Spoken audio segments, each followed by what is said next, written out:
Hi, I'm Martha Beck. And I'm Rowan Mangan, and this is yet another episode of Bewildered, the podcast for people trying to figure it out. How you doing, Mighty Moo? I'm good. I slept. I Oh, got isn't that up. great? Yeah, it's amazing when I can do those two things. What was However, the second one? getting up. Oh, right, Going to yeah. sleep and then getting up. Mm, That's mm. pretty much all. But how are you? I'm good. I also slept. I've got a cold sore right now, so I'm feeling super sexy. And yeah, That life is good. infectious smile of yours.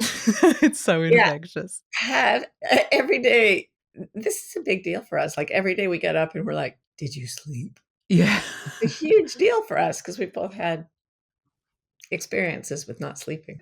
Yeah, we're not great sleepers. It's not among our top skills, is it, Marty? No. I keep reading about these sailors who can fall asleep instantly. Yeah. It's a thing you get when you're a sailor, I've read. Yeah, better to do it though in your bed than, on top of the mast. In a rotting hammock in the belly of a three-mast sloop. Is that what are you trying to figure out, Mighty Moo? I don't know what I'm talking about. Because when I can't sleep, I just listen to novels about seagoing at very slow speeds. Sloop. Okay, Sloop is a good word. sloop is an excellent word. I sleep on a sloop. There's a really good song in that. All right, so yeah, in your deeper heart of hearts, where Mm, you do your big work, what are you trying to figure out? I do my big work in my secret Yeah. heart of hearts. Aw.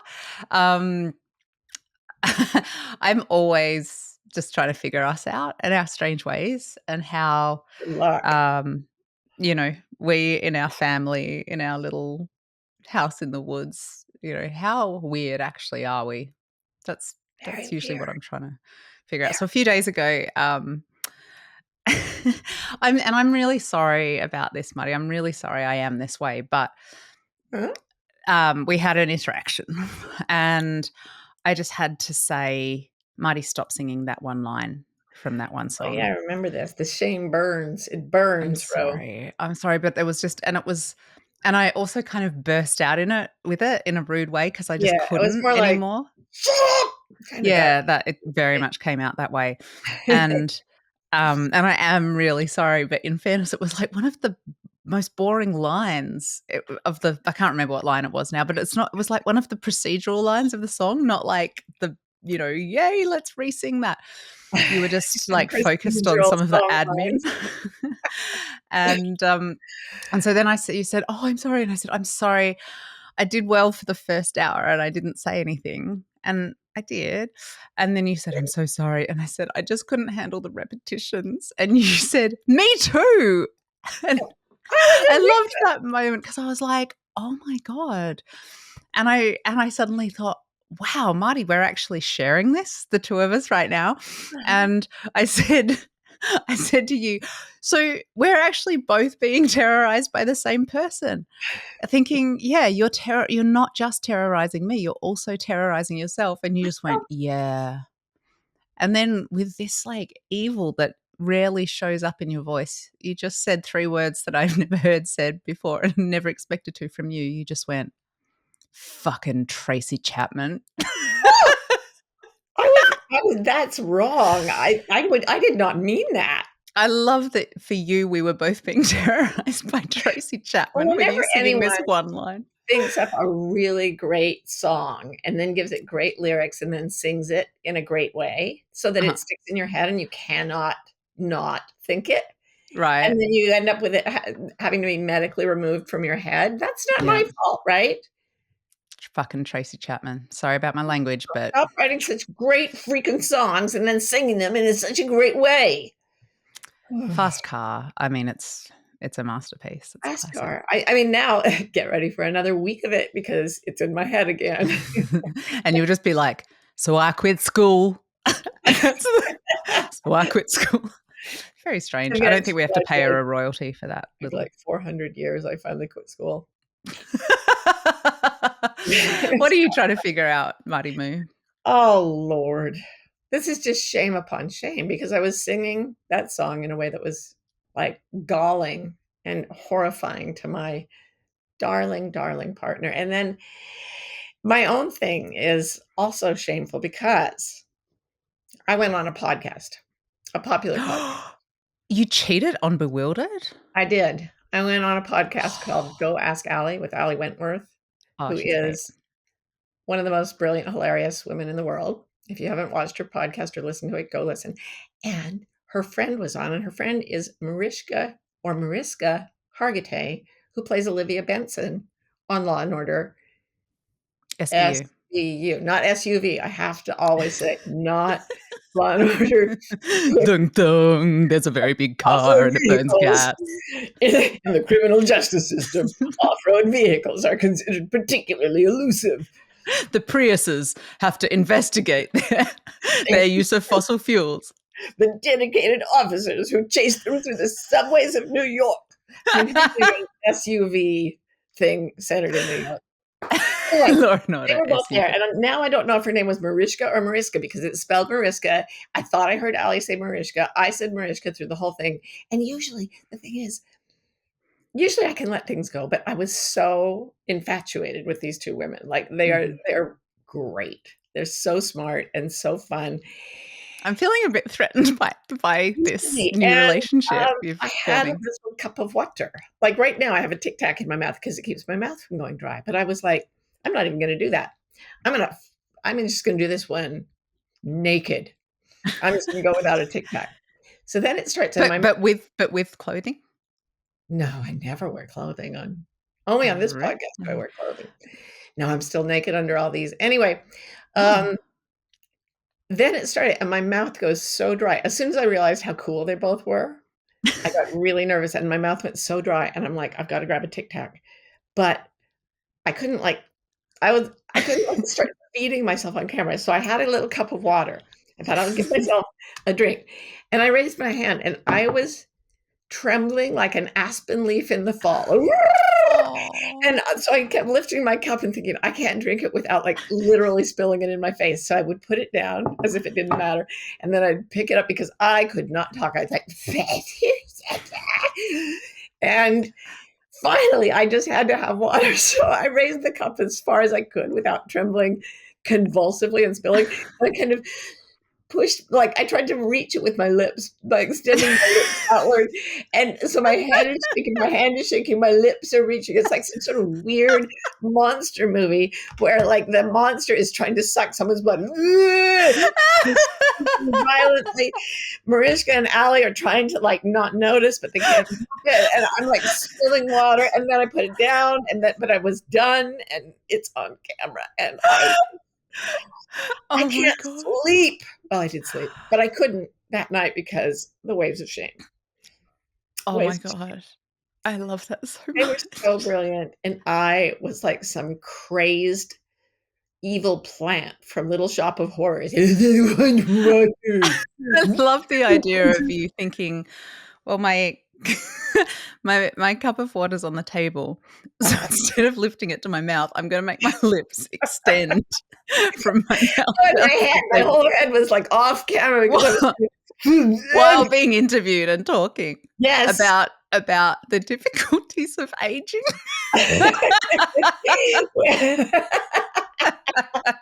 We didn't end up talking about that anyway. I don't even remember what we talked about, but they were brilliant, and I was an idiot. That is what I was.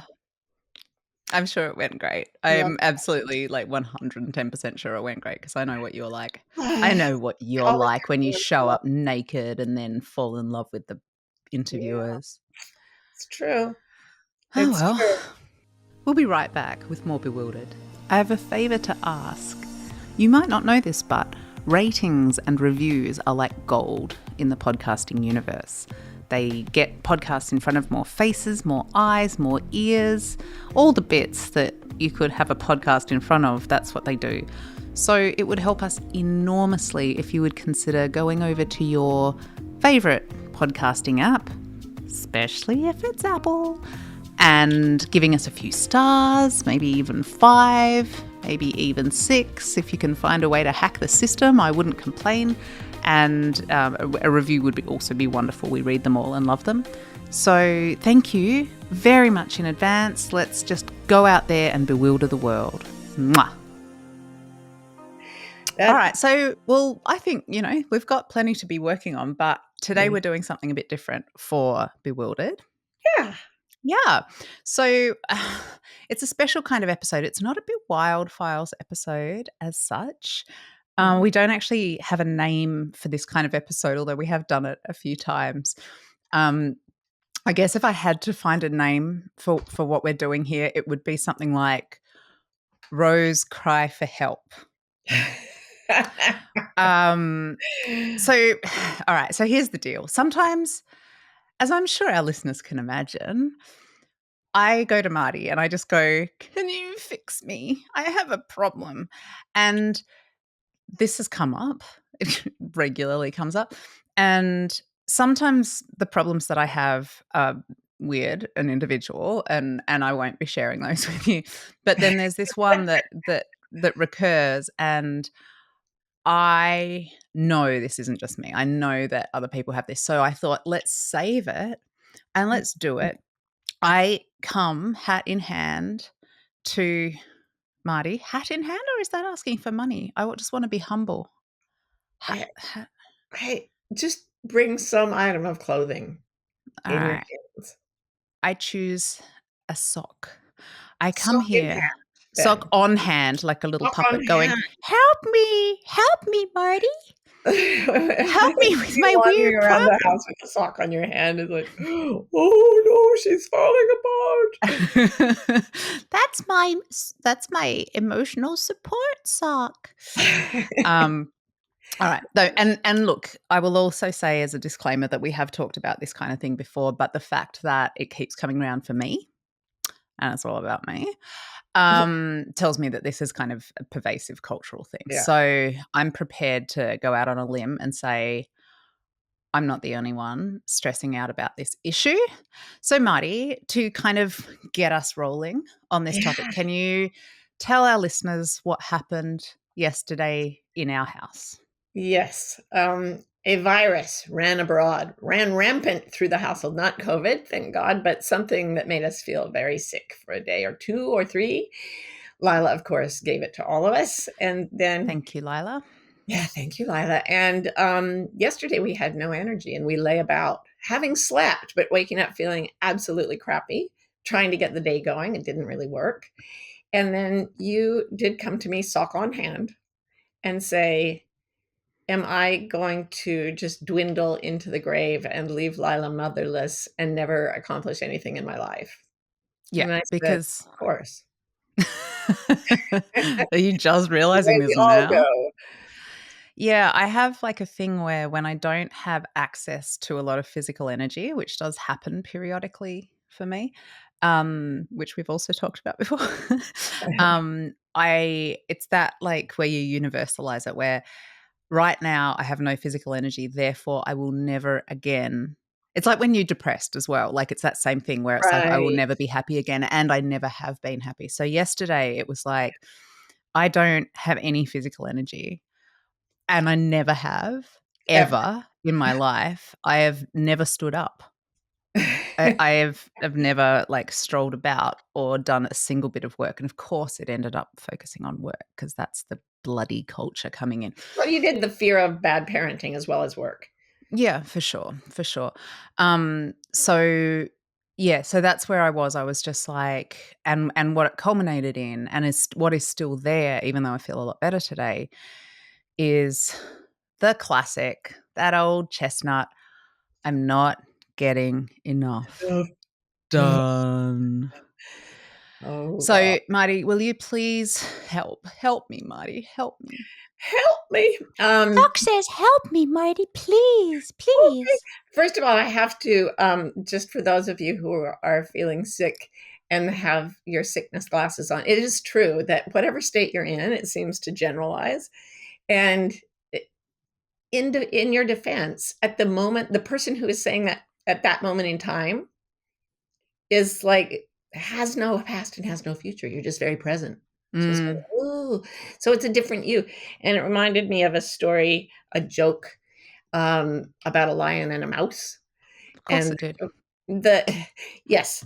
So the lion is sleeping and the mouse tiptoes past it, and the lion wakes up and goes thump and traps the mouse's tail under its big paw. I can And then, see it. yeah, and then it picks the mouse up in its claws and it dangles the mouse in front of its massive head and it says, "Oh my God, you are the puniest, most pathetic, weakest creature I have ever seen in my life." And the mouse looks at the lion and says, "I've been sick."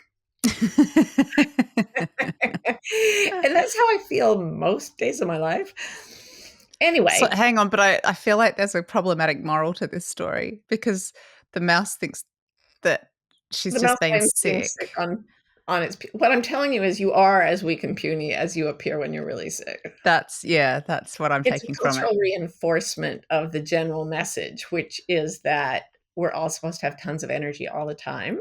Right, and this And is what the culture says about getting enough done, right? yes, you have Is to get a lot yeah. done, a lot done, a lot done. I remember when I used to, I stopped reading self-help books at a certain point in my life, and I mentioned this. One of my children said to me, "That's because you self-helped. You stopped reading self-help because you self-helped." But back when I used to read self-help books, I remember one that was about this woman who was always doing something. She would travel a lot for work, and on the plane she would not relax. She would either work or she would read books about the place where she was going, and she always arranged to have a driver from the area, a historian, pick her up, drive her around the town or country or whatever it was, learning information about it. Then she would go to the opera, or she would go somewhere and take in more information, and then she would get up in the morning and do more. And she only slept 5 hours a night because that's the way you sleep, 5 hours a night, and you're doing things the rest of the time. And we haven't traveled very far from that being the advice that was given specifically in this book. And Oh, I think if anything, we're traveling in the opposite direction. you think so? Say Oh, more. yeah, I think those messages are stronger than ever. Say more. Like, what Do all message is hitting you? Because so I don't no longer look at social media, for example, but yeah, yeah, and oh, that's it's where it very all busy. is. That's where it all is. It's just it's it's unremitting. Like, I'm thinking of, like, podcast bros and just how, you have to be all over the stock market. Don't go to a restaurant and think, "How can I afford this meal?" Go to a restaurant and say, "I'm gonna buy this restaurant," and, like, just that. And then, do get up at, like 2 a.m., half an hour before you go to bed and all of that. And, actually, in the show notes, we should link, to the 5 Yorkshiremen, I think it's called. There's a Monty Python skit Oh, right. about this Yeah, that I we remember that one. must That's good. must do. Um, and yeah, but it's just even more like achieve, create, like Do. make, produce. And you know what? We're all held to the standard of people who are freakish by nature. And I refer to our friend Liz. I do, because she is freakishly productive. And Like, energetic. energetic. Like, she did this uh, a 30-day walking tour through France. She walked like 20 miles a day, finished it, and then the next day was in St. Louis doing a like in Missouri. It's Missouri, right? Yeah. Louisville. I don't know where she was, but she was in the American Midwest Louisville, doing I think, is Kentucky. Louisville. I almost missed a plane once because I thought I was going to Louisville and it's Lovell.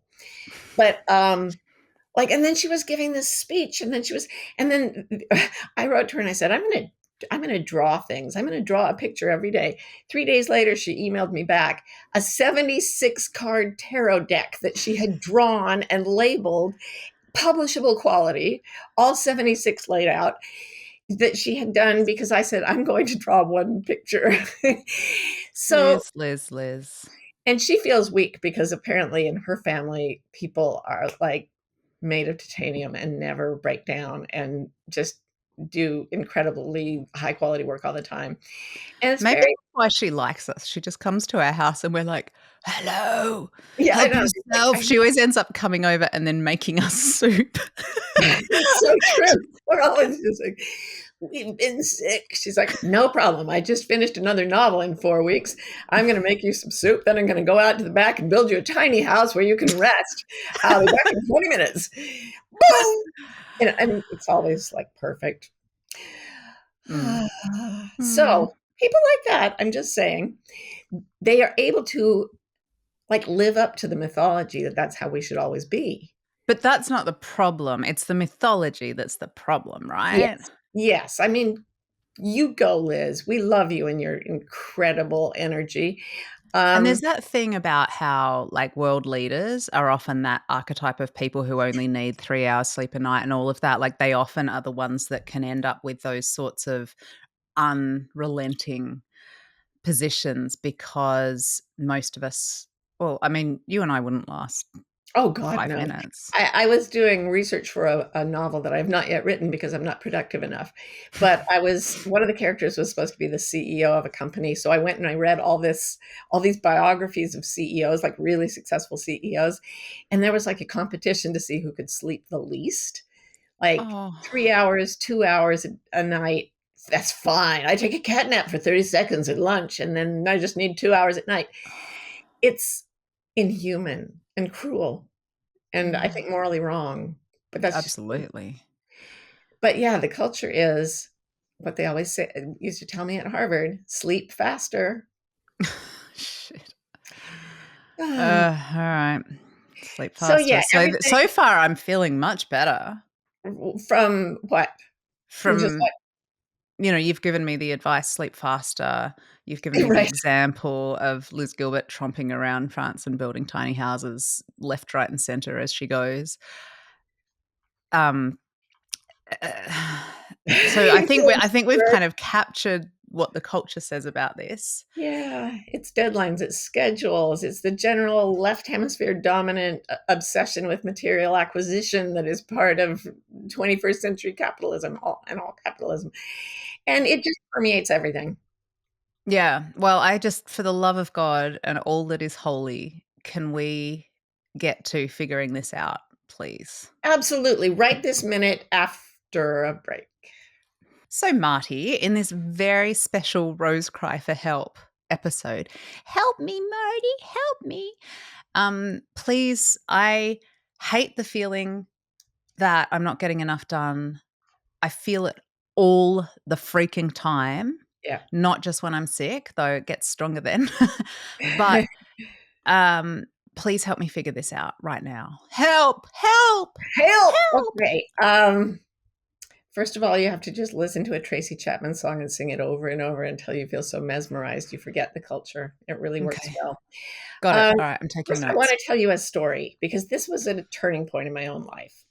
I was invited to go to a gathering at the home of Norman Lear, who is a legend in American television. He has created like so many great shows. He created All in the Family that was really progressive. Like he put all these shows on the air that dealt with real issues and they were hilarious, but they helped people bring difficult issues into the public spotlight. And he just made show after show after show. And when I met him, I think he was 97. He's still going strong, at Yeah, he least is. at the time of recording. And he was working. Like I met him and he was in this room working away on another show. And there were a group of us, and we'd all got come there to work with Byron Katie, the spiritual teacher. And we went into Norman's film screening room. Now, first of all, let me tell you that Norman Lear does not live in Beverly Hills. He lives on an entire Beverly Hill. Like, it's this incredible compound. They put me in some place that was by the coach house or something, and I had to walk half a mile to get to the main house. Um, and it's beautiful, and it overlooks LA. And then we go into this film screening room, and it's huge. And all around the walls are bookshelves, floor to ceiling bookshelves. And in them are couched or ensconced countless volumes, bound volumes of scripts of TV shows that Norman Mm, has created. Okay. mhm. Changed the culture. There are hundreds of these scripts, thousands. So um, we were all sitting around, and I was, like, in awe of him, and he's, like, working away at 97 in his little straw hat, and he's being hilarious and sharp-witted, and then we start doing the work with, Byron Katie, the spiritual teacher, and she says, "Okay, so somebody bring up a thought that tortures you," and he waves his hand, Norman Lear, and he says, "I just don't get enough done. Oh my god. I've never gotten enough done. I can't get enough done." And I Oh, was like, okay, either I'm going to kill myself right here and now, or I'm going to stop thinking that thought. yeah. Because if he can do what he has done for 97 years and create what he's created and still be dogged by this thought day and night, there is no escape. Like, doing is not the way. That's what I realized. Doing enough is not the way out of the fear of not doing enough. Oh, wow, hang on. Okay. Doing enough is not the way out of the fear of not doing Not enough. doing enough. No. Wow. Strike Okay. that one. That is That's not the way to amazing. heal this. I have a question that's a little bit of a detour, but I'm really curious. So, I think some of our listeners will know about the work of Byron Katie, and it's this Right. amazing reprogram your brain um, process for sort of neutralizing negative thoughts. And I just wonder, at those sorts of get-togethers, I know you've had a lot of experiences with Katie and watching her work and everything. Mhm. Do people come to her and her work with the explicit agenda of using it to become more productive? Have you ever heard? Because I just Oh. wondered, like, is that how people are using her, like as another hack? I don't know. I couldn't answer for them, but I did. It was really interesting that, she started working with him, and the idea is, could it possibly be true that you have done enough? I mean, it doesn't sound like an earth-shaking proposition, but the way she goes at it, it actually, like, gets at the core structures of the belief and starts to shake it loose. And this other very famous dude, a comedian who was in the room, jumped up as Lear is questioning his thought, "I didn't do enough." And he said, "I've got to get out of here. I won't get if I start thinking like that, I'll never get anything done." And he left. Huh. Interesting. Yeah. And he also said, "I have to stay depressed or I won't be funny." Wow, we see this quite a lot when we start dissecting cultural messages that people are trying to set themselves up in a state of unhappiness, Yeah. stress, frustration because there's this belief that um, that's the only condition under which we can be as productive and as whatever productive, I guess, Yeah. as the culture wants us to be. Remember, there was that guy, that banker or stockbroker or something, who was saying, always put more on your list than you'll ever achieve and always be stressing out about it. Probably all of them. And But then it's fascinating, isn't it? So the comedian was saying, if I start questioning the thought I'm not getting enough done, I'll I get really won't get enough done. wild. That's the whip that keeps me moving forward. And by the way, as he ran out the door, he was like, "And I have to stay depressed or I won't be funny." And I remember thinking, "You're not that funny."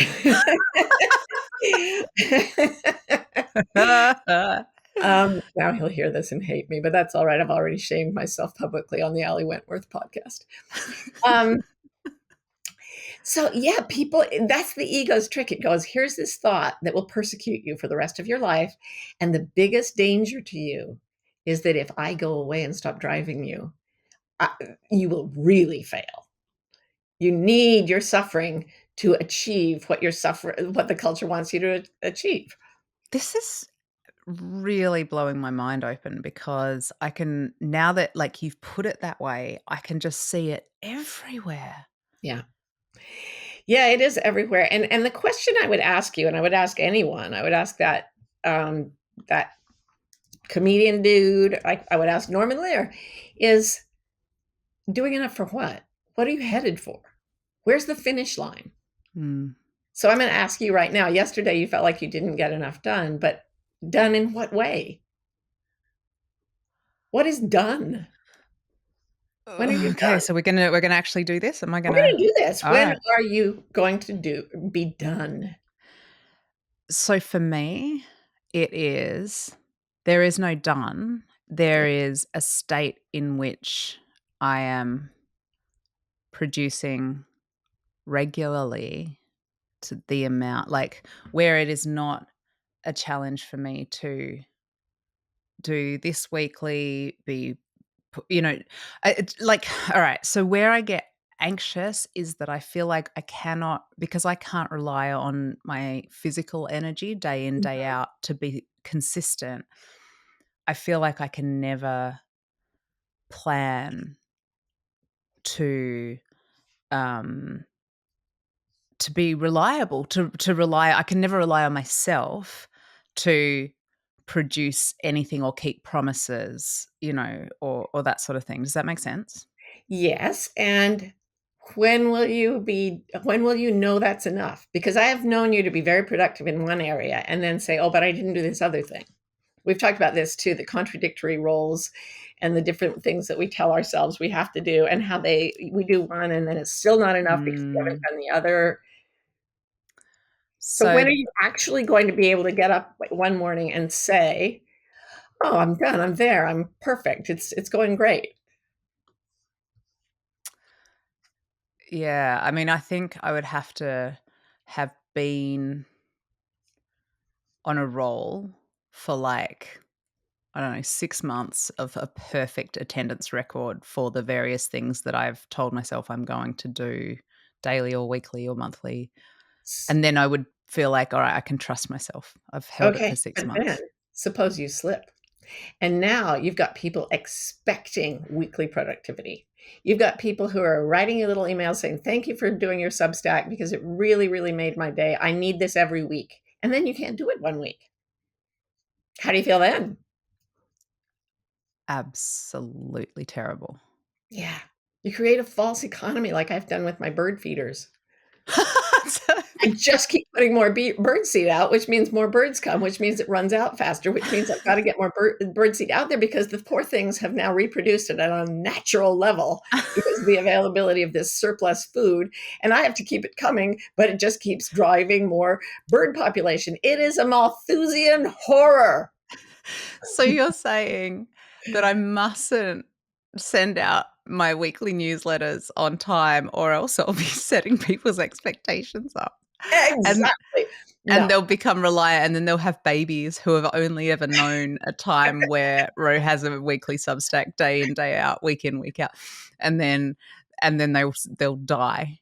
Save the damn children, Ro. You don't want parents spiritually expiring because they don't get your weekly Substack and then their children go unparented.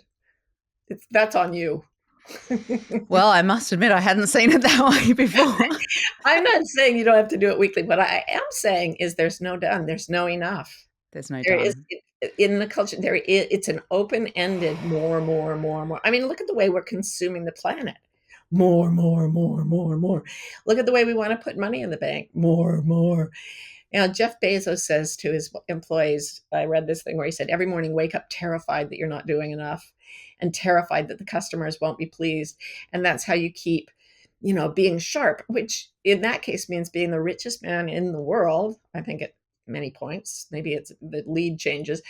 But like, do you want to be the richest person in the world and still wake up terrified every morning and tell your employees to wake up terrified every day of their lives so that more and more and more keeps getting done? Wow. So I refer Wow. you. I refer you to Percy Bysshe. Never known how to pronounce that name. Bysshe. Bishy? Bishy? Percy It's Bishy? Bish. Bysshe. Yeah. Bysshe. Bishy. Bishy. Bysshe. I've always said Bishy. Percy Bysshe Shelley, which is really kind of it's not the greatest name. I mean, I don't know who his parents were, but Percy Bysshe Shelley, you want him to get beaten up at school. Um, the great poem Ozymandias, remember that? I do, yeah. Speak of it, you classics nerd. I know, you do. You tell the story the way it needs to be told. I'll just You bugger know it this up. sonnet about somebody, a traveler comes from a distant land and he's seen this huge statue in the desert, but it's fallen apart. It's just got these stumpy legs. And there's an inscription on it. And it's in like, I will render the last few lines. On the pedestal, these words appear. This is a quote. My name is Ozymandias, king of kings. Look on my works, ye mighty, and despair. Nothing beside remains. Round the decay of that colossal wreck, boundless and bare, the lone and level sands stretch far away. So he freaking did it! And it's nothing, it's a desert.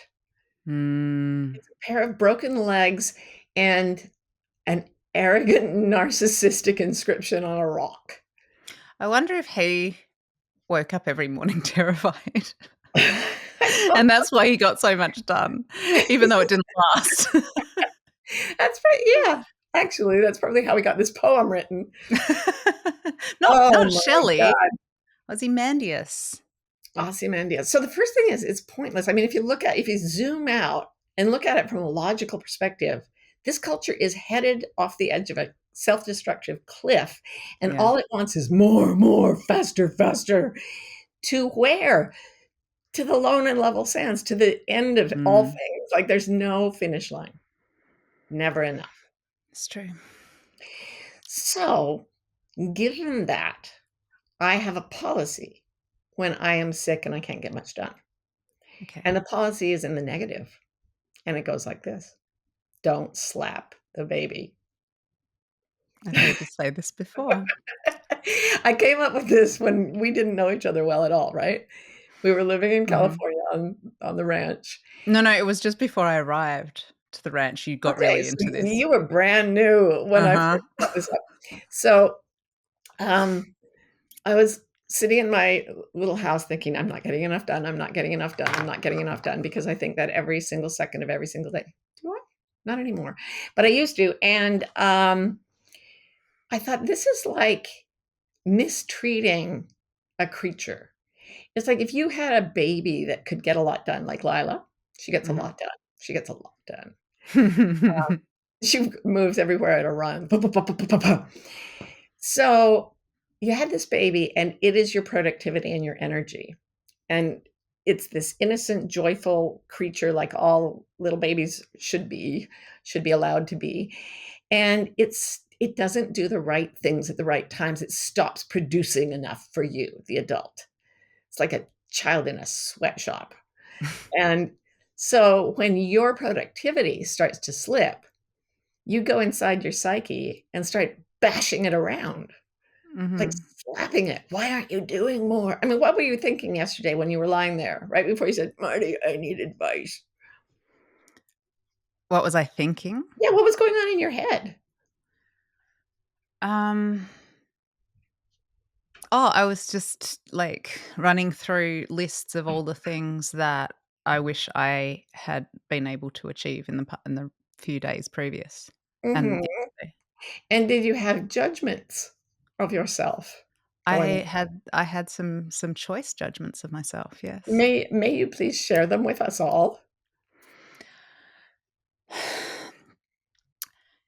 Useless, lazy, piece of shit. Oh. Um, there was a lot of lazy. Lazy was a big part of it. Mm. Um, worthless. Who do you think you are? Just the classics, I guess. Those My are the classics. classics of this yeah, of lots of cultures, but really, really, really classic of our culture, and that the culture's in your head. You're using its voice, and you are lifting its mighty hand, and you are slapping the baby inside you half senseless, right? Like, there should be you are abusing yourself when you sit around saying, "You lazy piece of shit," just because you're violently ill does not mean you shouldn't get up, and I don't know what write a Substack thing or whatever. Because I said something like, it'll be okay. And you're like, so I just shouldn't write my Substack today? And I was like, it wouldn't be the worst thing that ever happened, Norman It Lear. would. It would. But I remember I was so pleased with this thought. Don't slap the baby. Like if you feel so I told people about it at the ranch, and we all got together for dinner, and you had just arrived. Yeah, and our friend Boyd was staying there, and I think he must have been we were talking about you guys were, like, introducing me to the sense of, this is what it's like living at the ranch. And I can't remember what Boyd said, but you came in with, "And don't slap the baby." as one of the, and I had You never heard this before, but it was very clear that everyone else at the table, like you'd been treating them to this Yeah, new and I think phrase. you said something like, "Boyd, you have got to stop slapping the baby, like, you But slap the baby constantly." we've agreed we don't do that here. And I was like, shit, all right. And I'm from Australia and we are an uncouth people. I think that's probably fair to say. And I swear to God, I was absolutely convinced at that moment that slap the baby was some sort of American slang for masturbation, which makes a lot of sense if you think about it. And anyway, so that was one of the interesting early misunderstandings. Yeah, it was, a strange way to get Don't slap acquainted that with one baby, not in my house. another. Stop slapping the baby. You're here now. That is not something we do here. Oh my God. That's where I grew up, actually. Seriously, oh my god. I grew up Mormon, I don't know if y'all knew that, but there Never mentioned it. literally was a handbook that was passed out, I think, to the young men, which meant, like, between 12 and 16, in Mormonism when I was growing up, and it had ways to prevent yourself from masturbating, just for the boys. I guess they thought girls couldn't do it, but they included, and I am gonna quote, the suggestions were, read from the scriptures, work so hard and do so much sports that you're too exhausted. Uh-huh. When you feel the urge, get up, go to the kitchen, and eat a sandwich. Oh my And then God. the last one was, and I am not joking or exaggerating, tie your hands to the bed frame with a tie so that you cannot move. To me, Wow. it's just putting a little S&M on top of the regular baby slapping Yeah. procedures, right? Wow, that is kinky. Right? I I think mean, whoever wrote that handbook had a little too much fun. I think so. Wow. I was expecting you to say, but if you really, really struggling, go find a baby and slap it. No, Oh, dear. we do not slap her. So there's the whole don't slap the baby, you're torturing yourself, there's no end goal. Like these kinds of thoughts over the years let me slowly, slowly, slowly let go of the fact that I get, in my own eyes, almost nothing done. I mean, I literally drew one picture and Liz Gilbert did 76. And yet, I've heard people come to you and say, how is it that you're so prolific? And I have the key to that, actually. Oh, thank God. Just like schlub a little every few days, because that's all I've ever done. Schlub. Schlub, schlub. And I remember when I was schlubbing my way through my PhD program with my, just spawning right, left, and center, um, Ooh. literally like reading Aristotle while I was in labor. And I got my PhD in sociology, and the great sociologist of all time is Max Weber, the German sociologist. Max Weber, as we might call him in America. His name was Max Weber, and he wrote massive tomes. He wrote this book called Economy and Society that is literally thousands and thousands of pages of How tiny, did he tiny. get it done? What? How did he get it done? Here's the thing. I read his biography because I always read the biographies of philosophers and scientists because I think they're biased. Anyway, he suffered from what looks in retrospect like bipolar disorder. Hmm. He would get so depressed, he would be productive for a while, and then he would have to go lie down in a dark room for years. He would Wow. spend literally years just lying down, no doubt slapping the baby. Probably from time to And time. he got these massive things done, and he's like the father of sociology, and he's like, and I thought, wow, if he could schlub his way through that, that's okay. And then I heard that Leonard Cohen would take a year to write a song, a Hmm. single song. You know Leonard Cohen better than I. Is that true? I don't know. They're good You songs. I should read wouldn't put more it past him. biographies. He wrote these incredible, transcendent, beautiful poems Mm. that are also songs, and he wrote beautiful music too. And he would spend a whole year. And I just think of him as this massively productive songwriter, right? Well, in fairness, I think like Hallelujah at one point had 65 verses. So 80 verses. oh my god. There Yeah, you go. but still in all, he Huh, only like 1 song a year, you'd think that's just nothing. That's like because the culture tells you that's not enough. But actually, the slow accumulation of tiny efforts is what I'm capable of, and it ends up looking like productivity to other people. I gotta write this down. Hang on. Because I'm Yeah. genuine here. I'm genuinely in this place, people. So I'm typing this down. Slow accumulation of tiny efforts. Yes. So Okay. write down first what a you're racing to nowhere. There's Yeah. All right. I'm gonna get a yeah, transcript. there's no getting it done. You're racing to nowhere, you just wanna be Ozymandias, king of kings. No, no, no, no. But also, like, I don't want you to skip over the thing that blew my mind most, which is the way that getting enough done is not the way out of worrying about getting enough done. It actually That to me is the like holy crap moment that of is this podcast. multiplicative. If you are worried about getting things done and you try to make the fear go away by getting things done, the fear multiplies. It gets worse and worse and worse. I I promise don't you. think I don't think our dogs are especially worried about how much they're getting done, or No, at but they least they're are worried catching about up. something. I think they feel they have cornered the FedEx man, and this time he's going down.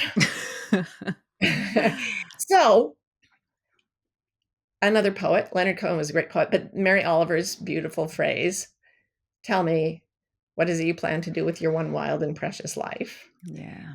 She said something else in another poem, which I love. She's talking about productivity, and she says, "No, let me keep my mind on what matters, which is my work, which is mostly standing still and learning to be astonished." Oh, I Feel love the that. way that just lets your body go? That's Yeah. nature talking. She was, Wow. like, bathed in nature her whole life, and she realized that the real point is to stand still and learn to be astonished, to let the world soak into your pores. Whatever is happening, you're here to gather, not to produce. You're And you here to can be see astonished. yeah, and you can see how when you read her poetry, how it couldn't possibly exist without extremely long times spent in silence, learning to be astonished and standing still. Yeah, and I recently did my 1 month of that I defended by doing it as an experiment for a book I'm writing, but I did a month of letting myself just work on what I wanted to, and I sort of watched our 2-year-old run around, and I started to do things that I did when I was 2. I ran around with her, that was helpful. I started drawing, which I'd done a lot when I was 2, listening to stories, audiobooks, stuff like that. All of a sudden, the appetite for doing became this my appetite for doing at my advanced age started to match Lila's. Like, I was a 2-year-old again, but with decades of experience and a driver's license. Like, holy crap to be 2 years old and able to do what an adult does. And the Uh, appetite for doing was voracious and joyful, and huh. everything seemed to taste wonderful. And I actually sought therapy to get myself out of it because I was gonna disappear from the culture completely. And I did think I wanna go back and be with my people, but I don't wanna slap the baby. Um, but you haven't had that experience of letting it all go and then seeing No, that the appetite for doing comes from nature itself, but not it doesn't do what culture tells you to do. that's fascinating. We talked about appetite on another recent episode, Yeah, and yeah. I wonder, like, I feel like we might be onto something with that, like just following tracks, like that appetite is something that we can sort of use. It's real. I mean, it is the mechanism with which nature says to us, "Move this way." Right. And And in so Zen, and, like, that it's that thing that we've said before of, wake up terrified, never get enough done, that the punishment ethos is the culture yeah. and, um, the stick, Well, whacking your horse with a stick to get it to move, but instead of holding out a carrot, which is what you're saying nature does, is it's just like, here's a delicious carrot. Come over here. And you're in the flow of it. You can't even stop it. And remember what I told you yesterday? Don't push the river. It runs by itself. And the little jump you have to take is not into doing, it's into trusting that the river runs by itself. Don't push the river, it runs by itself. And trusting that. When you said that, that was when I was like, all right, we're doing the podcast on this because that's freaking brilliant. And just getting to these last few things, like stand still and learn to be astonished. Don't push the river, it runs by itself. And then everybody says, but you got to pay the rent. Here's the thing. I have been so sick and crippled in my life that I have had to do this over and over and over again. And life has taken really good care of me. And I can't She's push the river. and she's not full of shit about this. Like I see her. She genuinely has like physical issues that make getting a lot done hard. She lives this. It's something to see. And I'm very grateful that I get to benefit from your wisdom, Marty. Oh, thank you. And I just hope that soon you can stop slapping the baby so much. I will never. It's taking too much time out of your day. So anyway, I hope that people out there can identify with this. It's a pressure we're all feeling all the time. And so I thought, let's just go through it with each other the way we do. And then the peoples can come listen. I think that there's a lot of people who will get as much out of this conversation as I have. So thank you very much, Thank you, Marty. Rowie. Just stay Rowie. And all of you stay you and stay wild. We hope you're enjoying Bewildered.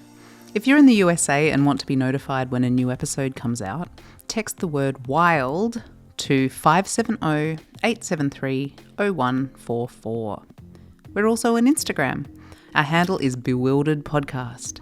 You can follow us to get updates, hear funny snippets and outtakes, and chat with other fans of the show. Bewildered is produced by Scott Forster with support from the brilliant team at MBI. And remember, if you're having fun, please rate and review. And stay wild.